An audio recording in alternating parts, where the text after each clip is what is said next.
What is up, everyone? Crunchy Frog here, and today we received a massive update on everything for Call of Duty Black Ops 6 Zombies that will be coming out later this fall. Now, as you may know, if you've been on Twitter or X, as it's called nowadays, a lot of details were kind of released via tweets and everything like that. But a lot of the news and a lot of the new info was actually from a massive blog post that Call of Duty posted to their website, basically doing a deep dive on everything about the brand new round-based zombies experience coming with Black Ops 6.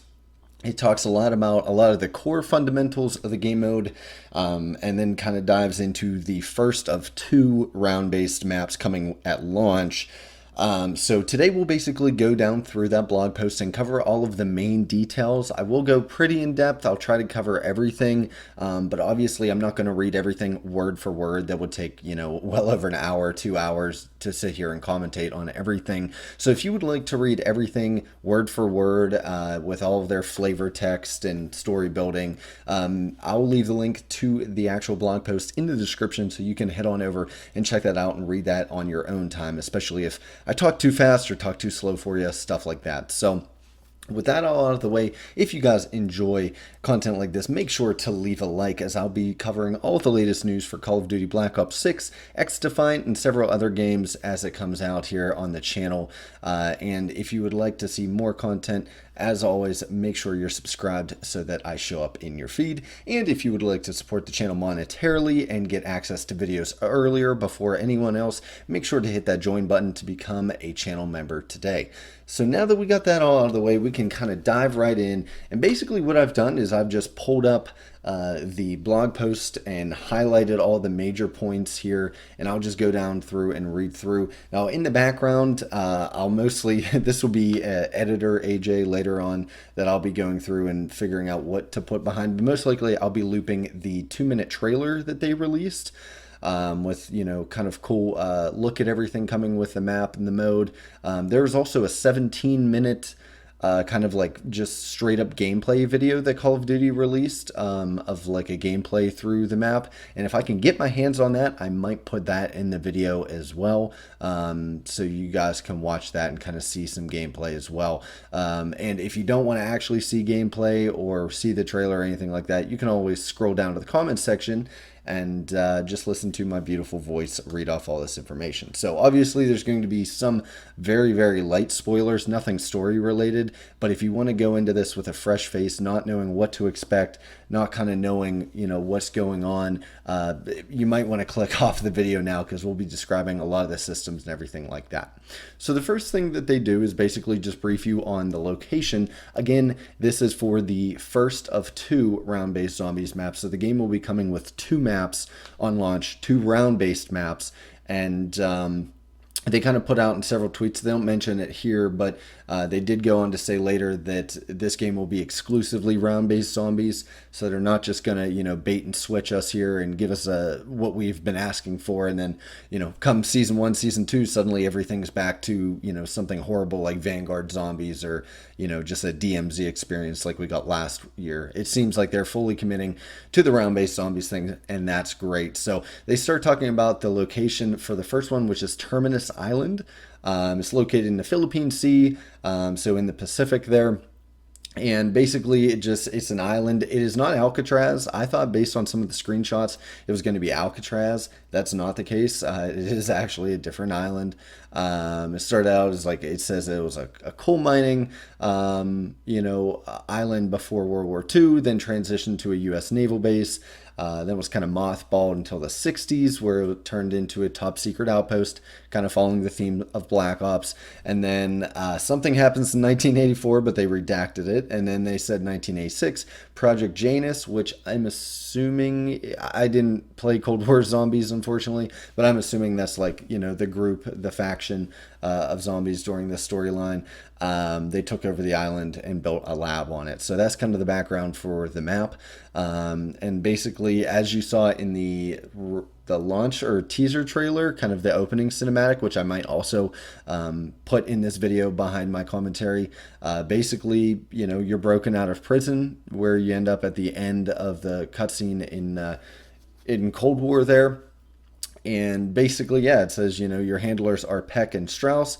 And it does go on to say, for the richest story experience, you'll want to choose your operator crew from Gregory Weaver, Elizabeth Gray, Mackenzie Carver, and Maya Aguinaldo. Sorry, I know I butchered that name for sure, but basically that's the dedicated crew of characters featured throughout the Black Ops 6 storyline.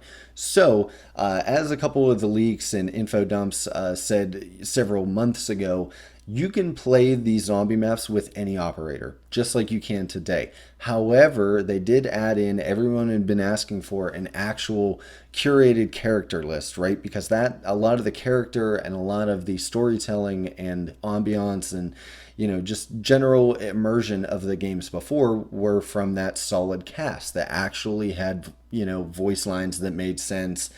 They weren't just a generic multiplayer operator that you were playing with. It didn't make sense to the story and, all that stuff. They actually have the best of both worlds. So if you don't care about any of that stuff and you just want to hop in, but you really like using your Nicki Minaj skin or whatever, you can still do that. However, if you use the actual 4 characters, you'll get a lot more story, a lot more dialogue, different things like that. And they recommend that you use that, but again, you don't have to if you don't want to. So for me, I'm always going to pick someone from that group to get the whole experience. But again, if you want to play with, the latest tie-in bundle from the store, by all means, feel free to hop in with that. But it sounds like your experience isn't going to be as great. Now, they also briefly show a picture, and again, you can check out all these pictures and stuff on the blog post. I'm not going to, put them up on screen or anything as I'm going through it, but the next map is teased as Liberty Falls, and it is set in West Virginia. It says a now overrun West Virginian town is the second launch map. Seemingly the epicenter of a dark ether outbreak, chaos is crawling through Liberty Falls, with much of the local population now succumbing to the results of a second simultaneous dimensional breach. So, yeah, to me, and just based on some of the things, and you can see it in the trailer, it kind of gives off some transit vibes. They have the jet gun in the trailer. It seems like kind of a pre-apocalypse version, maybe, of transit, or at the very least, just a nice callback to transit with similar themes or setting and stuff like that. So we'll have to see. They do not talk any more about this map at all in this blog post. That is all going to be detailed at Call of Duty Next, which is in 3 weeks on the 28th of August. So we're just going to kind of shelve that for now. Everything we talk about for the rest of this video will be either exclusive to the Zombies map Terminus Island rather, or just about the zombie mode in general that will apply to every map that comes out throughout the lifespan of Call of Duty Black Ops 6. So after the maps are all talked about, the next thing we'll be talking about is the gameplay overview, right? And once again, just to reiterate, they are returning to a round-based experience, and they claim it is the most rewarding round-based experience Treyarch has ever made. It sounds like they went back to the drawing board and went back to the formula that worked and just tried to refine it and spend the last 4 years making it as good as possible instead of trying to reinvent the wheel. They say at its most basic level, one of the first Black Ops 6 round-based zombies maps involves you and optionally up to 3 additional teammates exploring and eventually breaking out of a maximum security prison complex called Terminus Island, with waves or rounds of undead foes to dispatch as you discover and complete objectives, stuff like that. So basically just telling you, hey, we're going back to our bread and butter, the round-based experience. And they do go on to say that, basically the first thing they start breaking down, and these are all going to be kind of rudimentary if you've played zombies before, but I do want to touch on everything so you know what is returning from the zombies that we know and love of yore, as well as if you're a new zombies player, you're just looking to get in, the last couple of years haven't been kind to you, so you're looking to jump in Black Ops 6. That way you'll at least understand, kind of what's going on. So I apologize if this is trivial for some of you, but some of this does have some twists or turns that, it's a similar system to the old games, but it's tweaked in a way now, so you still want to pay attention and listen in. And so one of the things there, they say some areas have actually multiple routes to discover, and you have to kind of weigh up the cost of unlocking those, different routes and stuff like that, while at the same time saving your points, which are called essence in this game, for different stuff like pack punch weaponry, etc., etc. So that's nothing new, right? It sounds like there's maybe some branching paths, and do you spend $500 to open up this hallway, or do you save it to buy a weapon? Kind of the same stuff we've done for the entirety of zombies, but being that this is a much bigger island, I'm assuming there's a little more opportunity for different branching paths. And it says basically the different things that you can actually spend your essence on. Again, you get it from killing zombies. They'll appear as vials of dark aether essence that can sometimes drop from tougher enemies, stuff like that. So basically, you get points in all the same way you did before, except for instead of points, it's called essence now. And you use it to access objective related devices. So in Terminus, these are devices that power on the station, stuff that you have to interact with the map to turn it on, to do different steps during the Easter eggs, stuff like that. Of course, unlocking doors, which, is normal. And one of the big things here, and I actually forgot to highlight this as I read it, but some of the doors allow you to only pay half, allowing you to share the essence cost with a teammate. And that's the first thing ever. Before it was always like, well, I bought the last door. No, you bought the last door. Stuff like that. Now it's sounding like at least some of the doors and everything, you can kind of go halvesies with a friend. So that's pretty cool. That's a great quality of life improvement. Next up, they say you can use it to summon the tactical raft, and we'll talk about that a little more later. Obviously, purchase perk-a-colas. So perk-a-colas are back in the game. That was a core staple to the game, and I don't think it was ever really removed, but it sounds like it's back to, kind of the normal way that we expect it to be. You can also purchase upgrades for your weapon via the Pack-a-Punch machine. You can buy ammo from ammo crates, which is huge. I'm not sure if this was a thing in Cold War. I didn't play nearly enough of Cold War to remember, but obviously OG zombie players will remember just how bad trying to get ammo was and everything like that, so that won't be an issue now. You can also purchase an additional weapon, obviously wall buys, mystery boxes, stuff like that. You can purchase additional armor, and then it says to start a special trial challenge, and we'll go into all of these different features later on. It goes into a detail as we get further down the blog post. The other main form of currency is salvage, which are like the small piles of junk that have like an outline around them. Again, that was in, I think, even Vanguard and games like that, and I think it was in Modern Warfare 3 as well, so it's kind of nothing new. But now there's only one type of salvage, so instead of like having a couple tiered loot of salvage, there's just one kind of salvage. It's just one currency, and so you won't have to pick up different grades, and it's actually player specific now, so you're not going to step on anyone's toes. Everyone's going to get their own piles of salvage on the ground that only apply to them. Next up, basically they talk about how you can spend the salvage, and the first way is to access ammo mods, which are, we'll talk about later, but stuff like, occasionally a bullet will, explode a zombie into a fireball, different things like that. You can also upgrade the rarity tier of your weapon so it inflicts more damage. Again, more on that later. You can build specific tactical equipment, lethal, and support equipment at crafting tables, and we'll go into everything you can actually craft there later on. So then it talks about the main quest, right, which is a huge part of the zombie community, that every map really, since I want to say Black Ops 2, towards the end of Black Ops 2, or even the beginning, I guess, of Black Ops 2, the end of Black Ops 1, there's been a main Easter egg quest, right, that progresses the story. You do all the kinds of crazy steps, everything like that, and that's returning here as well with a round-based formula. And every map will have a main quest that you're basically left to your own devices to solve. Usually after you get to the Pack-a-Punch machine and everything like that has been completed, the main quest begins. And that's kind of how it was in the past, and that sounds like it's how it's going to be going forward.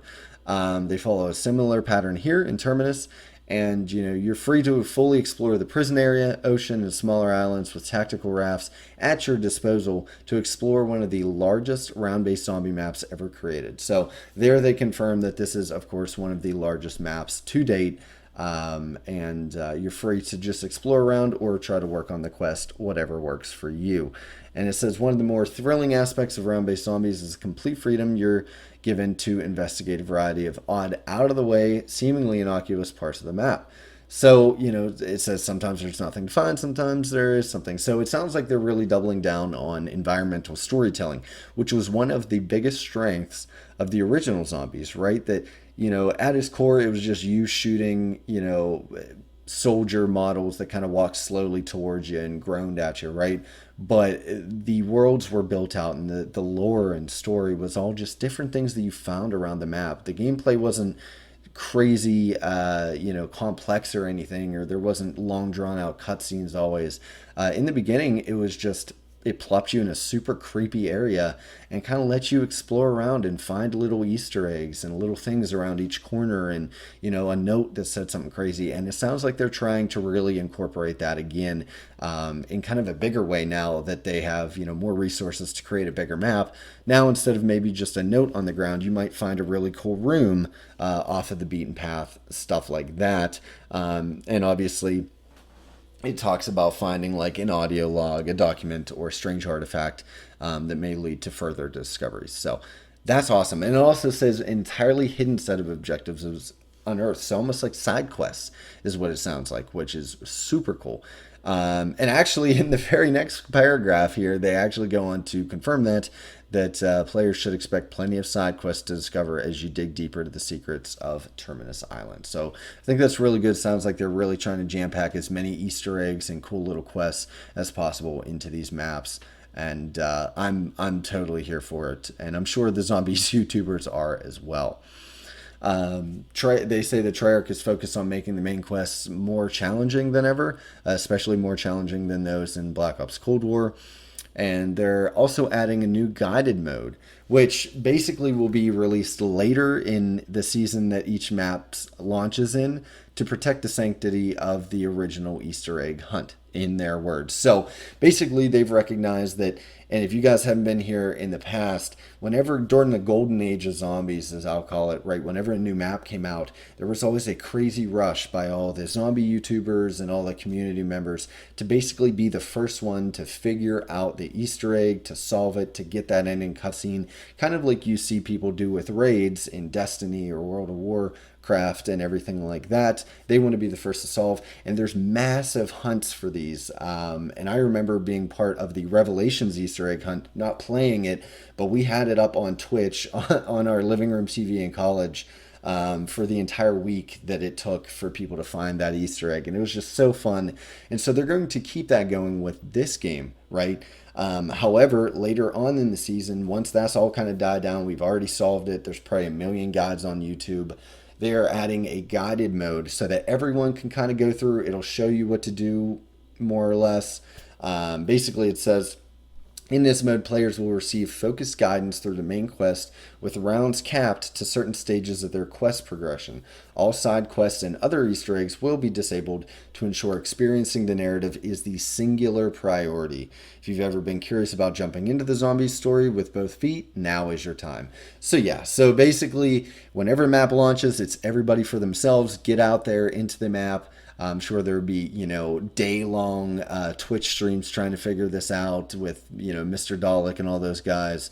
And then, several weeks later, maybe a month or two later, they'll release the guided mode so that, maybe some people who aren't so great at zombies or can't figure stuff out or don't want to watch, a 5-hour guide video on YouTube can hop in and experience all the cutscenes, all the story beats, and say that they were able to beat the Easter egg themselves. And I think that's a really great way to approach it, right? They're not dumbing it down and making it too easy for everyone. They're still very much so letting that Easter egg hunt kind of phenomenon cook and kind of, live. And I apologize too. There's a weird bug right outside my window that is making a racket. So I apologize if that's coming through on the mic. But they're allowing that Easter egg hunt thing to occur and the community to kind of revel in that whole experience, but then they're also not leaving out anyone that maybe isn't that great at. So I really applaud them. I think this is a great way to handle it. It's not, too handholdy, and it's also not, disparaging to anyone. And hopefully everyone will be able to experience this. So that's awesome. And they also said players who compete or complete a map's main quest will earn unique rewards themed after their respective map, with an extra reward for completing the main quest the old-fashioned way. So yeah, basically you'll get like extra rewards if you actually complete it without using the guided mode. And you also earn a limited time calling card for completing a main quest before the launch of the guided mode. So if you get in there, you actually complete the Easter egg before that guided mode releases and it becomes easy mode for you. You will receive a special calling card, which I think is really cool. Again, rewarding players who are good enough to do it on their own, but also still giving the option for those less inclined. And yeah, and the other thing too, just that they touch on real quick, is you'll still be able to keep playing the match even after you complete the quest. So it doesn't sound like any of these quests will be map ending like they have been in the past. You get the final cutscene and boom, you're out of the map or wherever. They also state that exfils are back, so if you want to leave Terminus, you can call upon Raptor 1 to locate a landing site, and you'll have to race to secure it, and basically you'll be evac'd, or you could just keep going and go up through the rounds, whatever works for you. So that mechanic is back. They also talk about how Omni movement is in the game as well. Obviously, that's more of a multiplayer feature, but in Warzone, but it is incorporated into Zombies as well. Obviously, it's part of the game engine. Why wouldn't it be? And one of the big things, though, and I didn't even see this tweeted out today, and I've been reading through tweets all day while I was at work. There's actually the ability to switch from first to third person perspective whenever you're moving around and everything like that. So it sounds like you can play zombies, unless I'm interpreting this incorrectly, sounds like you can play zombies in third person, which is awesome. And you can also spectate in third person as well. They then go on to basically talk about the heads-up display and all of the options associated with it. Now, in my previous video where we kind of broke down some of the multiplayer information that they released, they did the same thing. They're really touting this customizability of the heads-up display, and that's carrying over to zombies as well. So if you like to switch around your heads-up display and your UI and everything like that in game, this is your chance to do so. And they say there's a variety of HUD layouts, including a quote-unquote legacy setting that removes the minimap and positions elements in the same places as the HUD in Black Ops 3, which that's probably the one I'll be using, to be honest. I don't really like a minimap in my zombies experience, and I think they did a really good job with the HUD in Black Ops 3, so I'll most likely be using that one. You can also select a custom color palette for your interface, icons, maps, as well as a robust minimap settings. And there's the ability to turn off the Pack-a-Punch weapon camos so that you can keep the look of your weapon customization, which is kind of cool. I'll probably never use that feature. Like, if I'm Pack-a-Punching weapons, I want them to look Pack-a-Punched. But that's just me. But yeah, I'm sure there's a lot of people that will want to, kind of go ahead and disable that. And especially if they're using like a store bundle on a gun for their loadout and stuff like that, which we'll get to, I could definitely see that being worth it. Now, they go on and they show all the various different HUDs and everything you can do. I'm not going to go into any of that. Once again, if you want to read through all this, you can go to the linked blog post and read through it at your own leisure. Next up, and this is some of the greatest news I'll be able to share in this video, is coming up here in this little section. So they say, due to a variety of important reasons, including improved visual quality and lower file sizes, an internet connection is required to play Black Ops 6 Zombies, which is absolutely terrible. I get it. This is the age of gaming that we're at. This is not shocking or like, just mind altering in any sense of the word, but it is unfortunate. It is disappointing. How many times have we made great memories playing, zombies when we didn't have internet? Or hell, that's what we used to play when we didn't have internet, right? If we were really into, playing multiplayer, our internet went out at our house. Okay, well, we'll just switch over and play zombies instead. So that kind of sucks. Again, that's just where gaming is at nowadays, especially COD. and for the reasons that they stated. So I'm not surprised, just disappointed is all. However, and that's where the bad news ends and the good news starts. However, they are bringing private matchmaking, which is new in Black Ops 6 Zombies. Players can join another friend's game no matter how far they are through the game, providing the host has room in the game and their party is in a joinable state. So this means if you and your buddies start a match, and your third friend gets on Xbox Live right afterwards, and you guys are a few rounds in, you're sitting there, you're playing, he doesn't have to wait for you guys to either just end the round early or have to wait you guys out to die, which can sometimes take 30, 40, 50 minutes if you're in a really good session there. No longer. He can just hop in with you at any time with the matchmaking, the private matchmaking, which is huge for the series. I mean, I can't even begin to say how convenient that is and how much of a quality of life improvement that is for zombies. And kind of with that are a couple more quality of life improvements, including pausing, saving, and recovery. At any point during a game, the following can occur. You can pause the game. You can elect to pause your solo match to take a quick break. After a finite amount of time without continuing to play, the game will automatically save the match at the point it was paused, and you can then later load the save file to continue. You can also save. So for the first time in Zombies, you can elect to save your solo match at any time, provided you are at full health, aren't downed, dead, or actively engaged in an exfil. Load that save file again to continue. And again, if enough time passes while you're AFK, the game will automatically save your game so you don't lose your progress. That is just absolutely mind-blowing from, kind of seeing where we've come from till now. How many high-level runs or high-round runs have you seen ended because somebody's Xbox crashed or their power went out or anything like that? Or how many times have you just been really killing it, but you and all your friends really needed to go to bed, so you either started playing more risky to make it end quicker, or you just flat out downed yourselves to end the game so you can go to bed? No longer. You can save games in Zombies. This is something we've been asking for since World at War. This is incredible. Kudos to the team at Treyarch.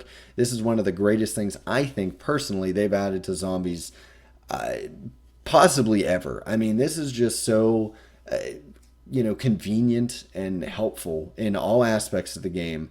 I'm so over the moon about this. And the last one is recovery. On the rare occasion that the game servers, your internet, or combination of the two conspire to prevent your continued enjoyment of the game and you disconnect, there is that recovery option. So solo players, you can load up your save close to the point in time you disconnected and continue on from there. So you might lose a little bit of progress, but you don't lose the game itself, which is massive. In squad players, if you disconnected from a squad match, but the host is still going, you could just rejoin and continue the match after a small period of time spectating. So once again, if you disconnect, and pardon me for just a quick story moment, a couple of years ago, me and a group of friends went back through and tried beating all the Easter eggs in all of the major zombie maps that had them. We got to Origins, which, as you know, is a bear of an Easter egg, several hours long, very, tense, and you have to plan it out, and very difficult to get it and stuff like that. And we got to one of the last steps, and my buddy's internet cut out. His power went out at his house. His internet cut out. All of ours were fine. We were still, whatever. We lost it. We were kicked from the game immediately. We lost hours of progress, and really the farthest that we had ever made it in the Easter egg. It disincentivized us so much. We were actually all so upset and so angry. We never finished the Easter egg for that map. So having systems like that, and I know probably every one of you listening has a very similar story, if not, a handful or a dozen of them, similar stories. All of these things that I just mentioned eliminate that hassle completely. Like, this is insane. I still can't wrap my head around it, but we got to move on. As much as I'd love to just sit here in amazement for the next 30 minutes, we got to move on. So now we're into part 3, which is basically talking about all the pre-game preparation.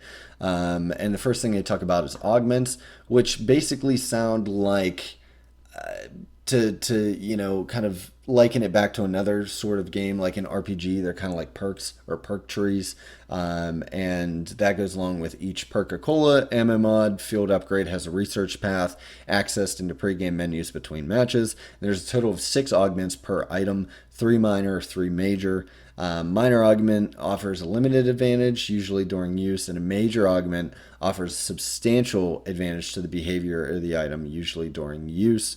And you can imbue 2 of them. So 1 minor, 1 major to each perk, mod, and field upgrade. So gives you some things to attain. Again, more progression, more things to grind for, more ways to tailor your experience, and kind of that sense of progression that Zombies has been kind of based on since its inception, and feeling like you're getting more powerful or more equipped to handle the zombies as time goes on.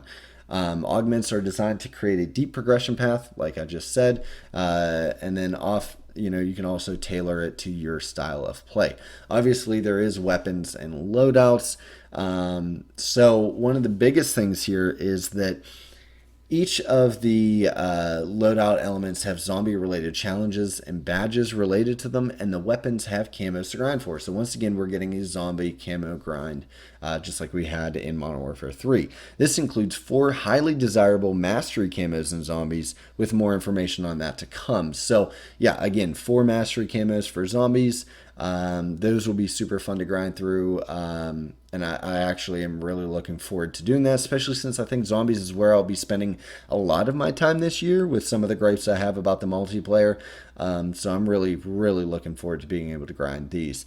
There's also, it says keeping score. There's no need to manually tally on how many zombies each individual weapon that you have has eliminated. This menu keeps score. So you can actually now see how many zombies you've slayed with each gun, with each, field upgrade, tactical, lethal, stuff like that.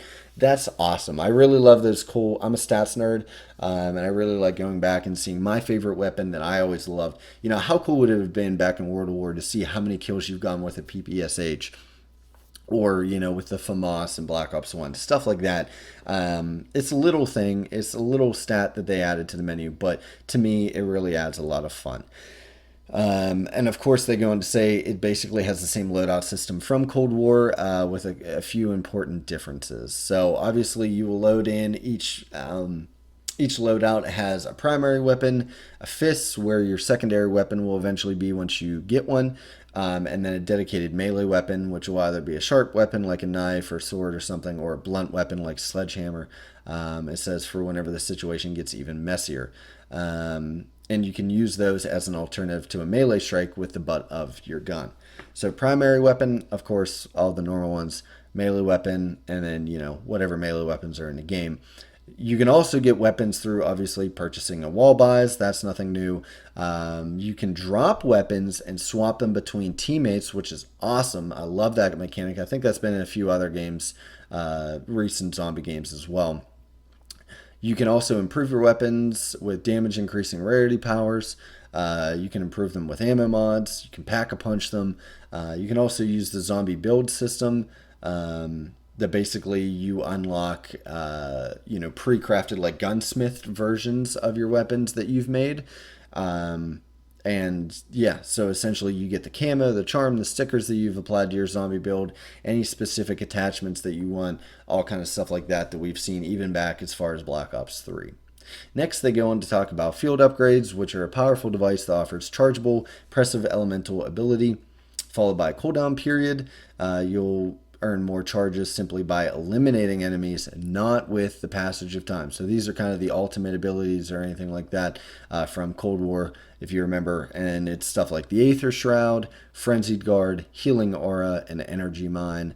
And they're also introducing a new field upgrade, which is called Dark Flare, where you generate a massive energy beam that deals lethal shadow damage. The beam penetrates everything in its path.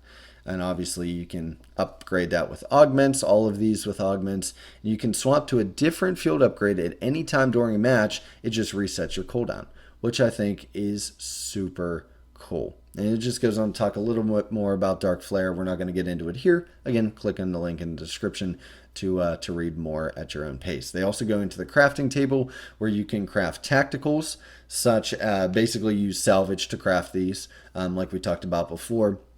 So you can do a concussion grenade, stim shot that heals you really quick, smoke grenade, decoy grenade, shock charge, Simple Monkey, so the monkey bomb, and the LT-53 Casimir, which is like the black hole device that we saw starting back with Ascension in Black Ops 1. You can also make lethals at the bench, again, using salvage that are dropped from zombies. So we have the frag grenade, sticky grenade, Molotov cocktail, C4, combat axe, which is like a tomahawk, impact grenade, precision grenade that explodes on impact rather, thermo grenade, again just thermite, and a blast trap, which I'm not sure what a blast trap is. It says it is a planted explosive device that detonates when enemies come near. So essentially a claymore. It sounds like a beefy claymore. So yeah, that's pretty much it. And some tacticals and lethals are intermittently dropped by zombies to be gathered as ground loot as well. So you don't always have to craft frag grenades. They might drop one, or they might drop, just like they have in previous games. And then you can also craft some more stuff at the crafting bench called support equipment. And this is where you craft stuff like your self-revive, which again, you only have 3, and we'll talk about that a little bit later. The Arc XD, so it's a RCXD essentially. A sentry turret, again, like a kill streak type thing. And then this is new, and they go, and you see this in the trailer as well, but this is the mutant injection, where it temporarily transforms you into a mangler, which is just crazy, right? The mangler boss, you get to turn into one, and it says with all the bells and whistles that come with it. So that's super cool. You essentially grow an additional 3 feet taller, become clad in plated armor, throw your weight around with a vicious melee swipe. You get the cannon attack that they have, the sprint attack that they use, all of that. And it says your new form even allows, and then it just blanks. So I'm sure they'll share more details on that later, or that's something that we have to find out ourselves. And then next, they confirmed the Gobblegums are back. So if you remember from Black Ops 3, Gobblegums were, little cool modifiers that you would get in game. You would find them in kind of loot boxes, no longer in loot boxes, thank God. And yeah, basically you load into the game with loadouts based on your stored reserves of Gobblegum. Pick a single pack to bring with you, each pack containing 5 different single-use Gobblegums that you've chosen to access during a match via a special confectionery machine. Basically just a gumball machine that holds each Gobblegum in your pack and spits out one randomly once you interact with it. So yeah, pretty much how it worked in Black Ops 3, very similar, but now you load in with 5 and everything like that.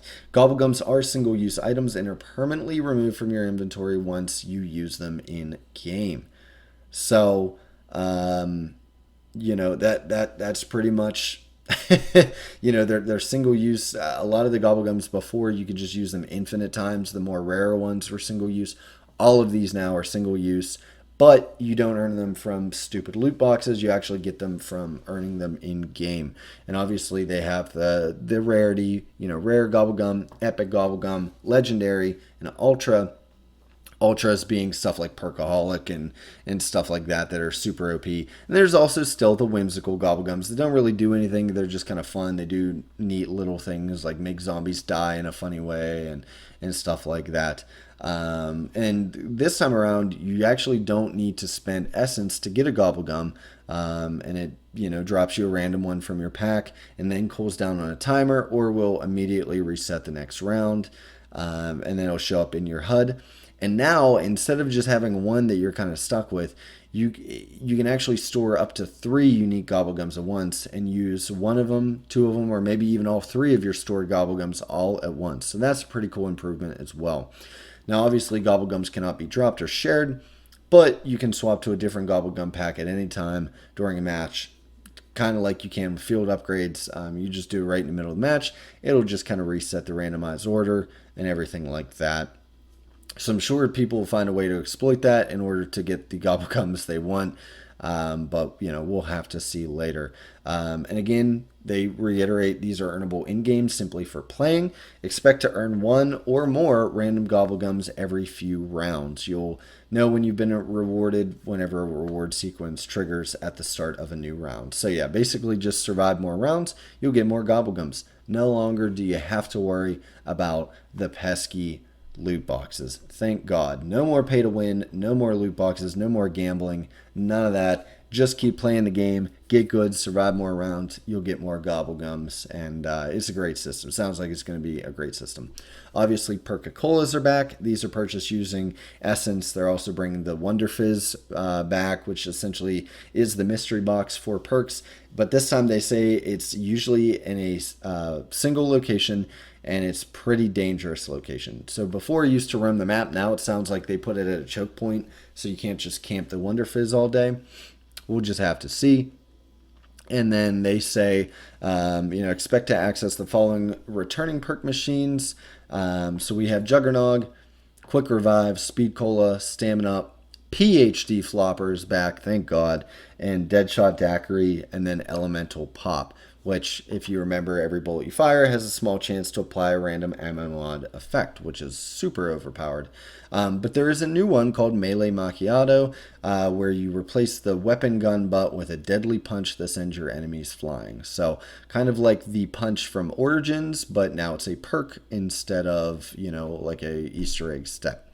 So they go in and they talk about some of the augments that come with Melee Macchiato. We're not going to get into that. And next up, they talk about ammo mods, which are found in the Arsenal machine. You can obtain them in-game via rare ground loot, and more specifically, if, at the actual Arsenal machine using salvage. So this uses salvage, not essence.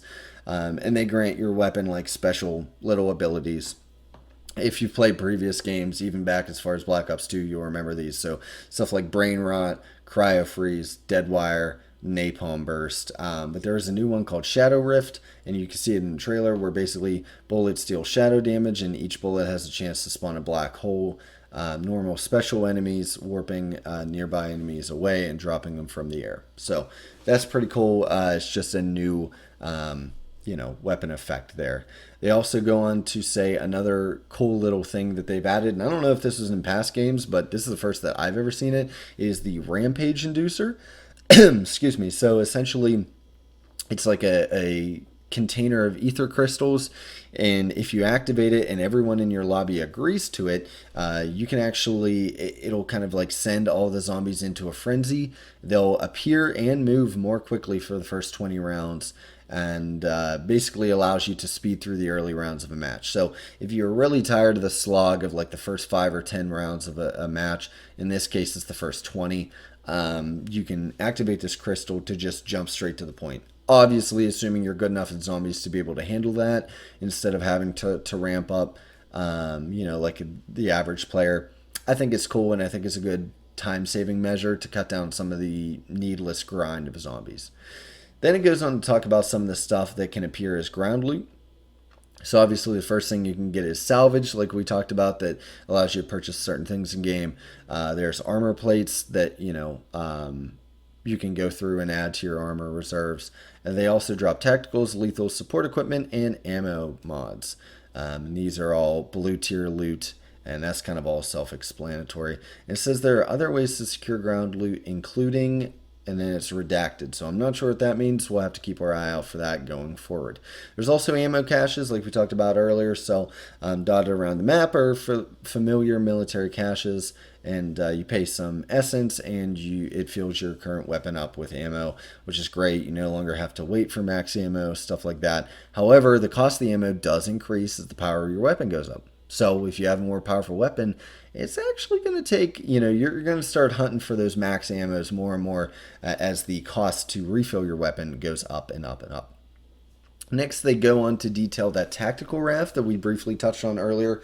And basically it says, there's boat delivery portals allowing for an on-demand transportation around the vicinity of the main island, usually on a well-utilized dock or pier, as swimming in the choppy waters of the ocean and under current circumstances is possible but not advised, The tactical raft is the fastest way to reach the outer islands and abandoned shipwreck as further discoveries are made. So basically a way to get to some of the more remote parts of the map. You can swim around, but it sounds like you might not want to. You might be attacked. There might be systems at play there to stop you. So using this boat is a good way to get around. I'm kind of looking at it like the bus in transit.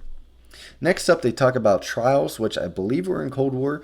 And it says phasing in and out of reality across the map is an odd and intriguing terminal, which you intermittently allows you to complete special objective trials. Basically, with enough essence, you can activate a terminal unit and begin a short challenge. This could involve holding a specific zone, dispatching enemies in a skillful manner, or a host of other conditions succeed, and a special chest warps into reality, offering up blank variety of interesting rewards. Then the computer goes away. So basically, they're just like little side quests that pop up that you can, complete a little task and get a reward for. Sounds pretty cool. Looking forward to maybe doing some of those along the way. It goes on to talk about power-ups. It's all the same power-ups that we've had forever, right? Insta-kill, double points, max ammo, nuke, fire sale, bonus points, full power, max armor, all that stuff. Nothing new there. The bread and butter of zombies. So nothing new. I'm glad to see they're bringing that back in its entirety. Obviously, there is damage sources with elemental association. So they are bringing like damage types back. So stuff like frost, fire, electric, toxic, and shadow. And stuff like that, all with various sources to cause that type of damage. Weapon rarity upgrades as well, where you can actually go in, and this is what changes like the color, the outline of the gun, or the color associated with the gun, making it rare, quote unquote, by upgrading the damage. You saw that Modern Warfare 3. I think it's been a couple games now, with uncommon being green, doing tier 2 damage, rare doing tier 3. Epic at purple does tier 4, and legendary at orange does max damage of tier 5 damage. So, same thing as always. Obviously, wall buys are back again. Nothing new there. They'll also occasionally be different rarities. So again, uncommon, rare, epic, and legendary. And the rarity of wall buys increase with the number of rounds you complete. So as you're going up, if you go to buy a wall buy at round 25, it's not going to give you a green weapon, right? You're probably going to get a purple or an orange, something like that, that'll allow you to actually fight back and have decent damage. There's also armor levels as wall buys. So basically, they're just an outline of like an armor vest. And that allows you to hold like 2 plates can be worn at a time if you get the level 2, and then if you get level 3, 3 plates. So kind of stuff that is carried over from DMZ.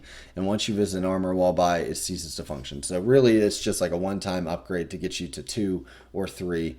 And then you can obviously craft new armor plates or pick them up off of dead zombies, stuff like that, as a means of fortifying your health. Mystery boxes are back. Nothing new there. You can get a random weapon, random wonder weapon, or a random support item, which is pretty cool. And the weapons also have random rarity, and it'll kind of show that color to indicate what rarity the weapon is, so you know how strong the weapon is as it comes up. And then it says, same thing with wall buys, higher the round, greater chance of higher rarity. And they can also spawn a loadout built gun that you have. But this time coming with the benefit of rarity upgrade. So you might get a weapon that you have kitted out in the loadout section, with all your favorite attachments, your little weapon charms and stickers and camos on it and stuff. But this time it pops out at purple, so like tier 4 damage, stuff like that, because it came out of the mystery box. So that is pretty cool. You don't have to pay for those upgrades at that point and anything like that. The mystery box moves like it always has, right? You get the little teddy bear. I think this time it's Mr. Peaks, like the little rabbit guy that they have. They've been showing all the promotional material. And then you'll find it again with that shard of vertical blue light. There's nothing new there. They also talk about the pack-a-punch machine, which, again, you can pack-a-punch every weapon 3 times for increasing damage and benefits and stuff like that. And this time, it automatically upgrades with a single button press. No more menu to slow down the action, which that annoyed the hell out of me, to be honest, before. And I'm glad it's just a single weapon press. You're done with it. Next up, your primary and melee weapons can also be upgraded. So your melee weapons can also be upgraded in there, again, up to 3 times. Wonder weapons, same thing.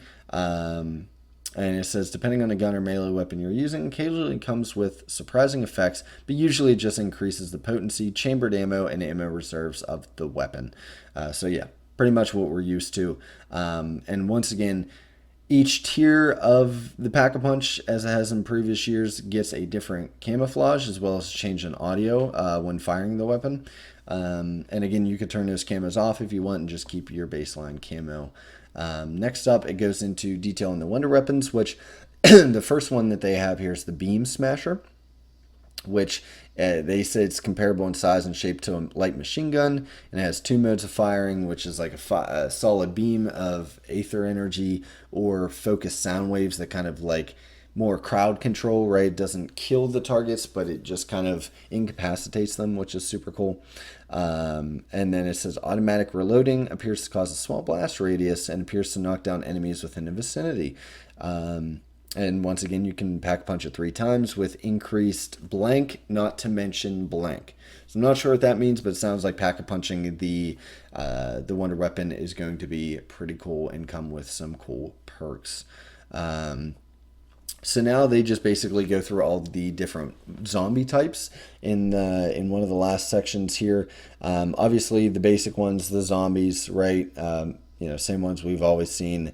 There's also armored zombies, which we started seeing in Modern Warfare 3. Maybe it was in Cold War as well. I'm not too sure. Again, didn't really play it much. But you got to knock the armor off them. They have a little more health, stuff like that. And now there's heavy zombies that are heavily armored. Jesus, we're 50 minutes into this and I cannot talk. I apologize.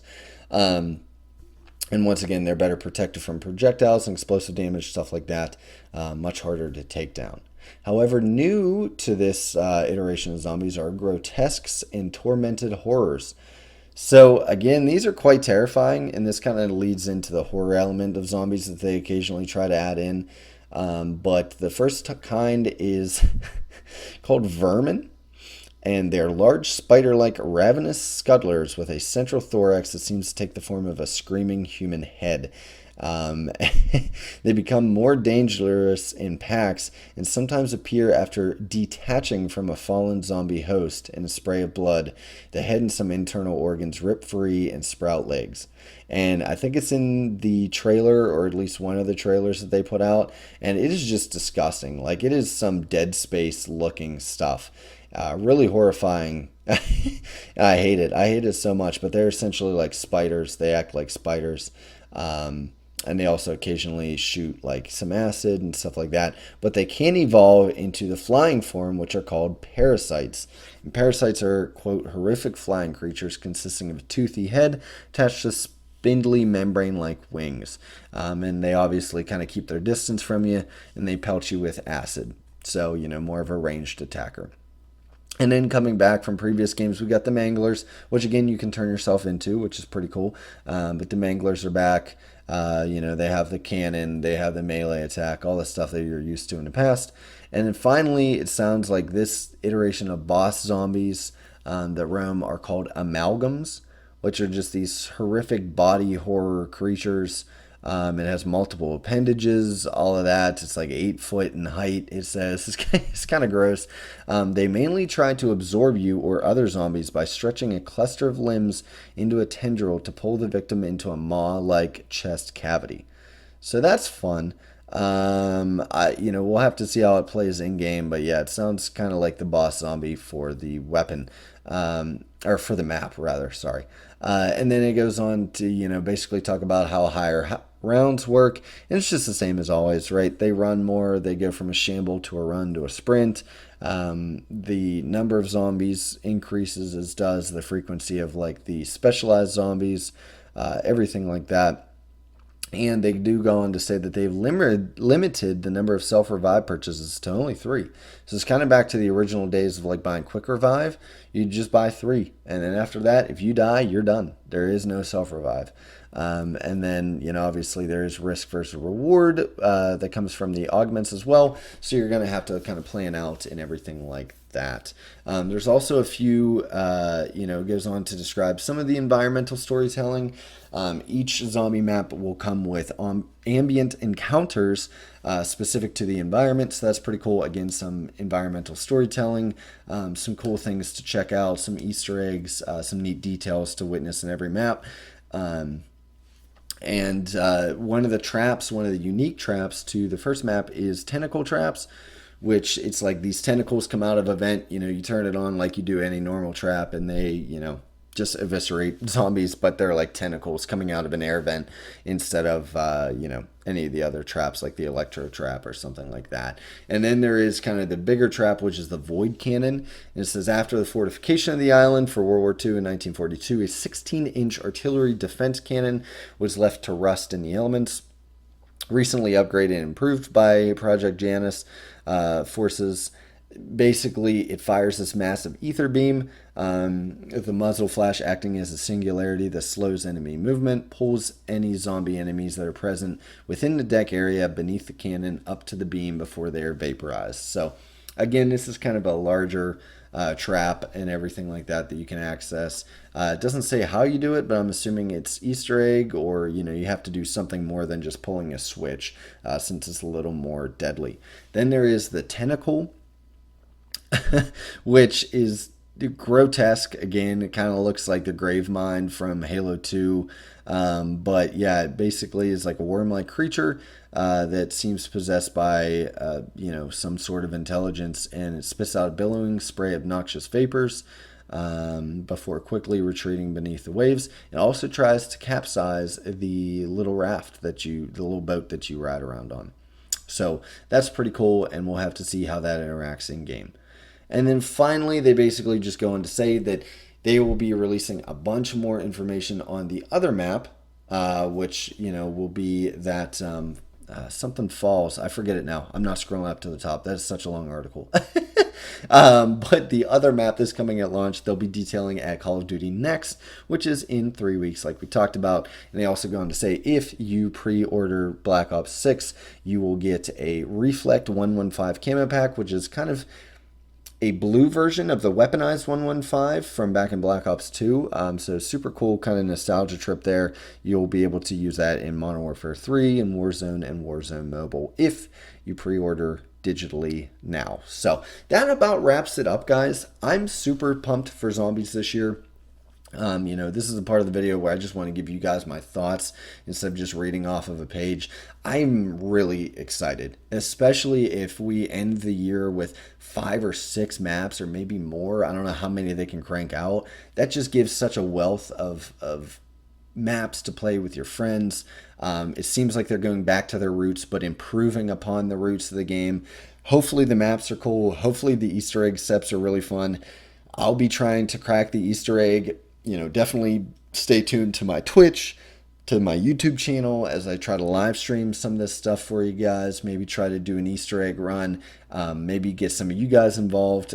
Everything like that. I'm just really pumped. And with some of the details of multiplayer coming out and really not sounding down my alley, if I'm to be honest, including like the movement and obviously skill-based matchmaking is back. I think I'll be spending a lot of time in zombies. Something that I have not been able to say for years and years and years. So really looking forward to this. Obviously, we're still going to be a multiplayer first channel. That's my bread and butter, but I will cover zombies, news, updates, and everything as we go live, especially if, once the game releases and I play it, if I'm really enjoying it, if you guys are enjoying the zombie content, I'll make sure to get out as much info as possible for you guys.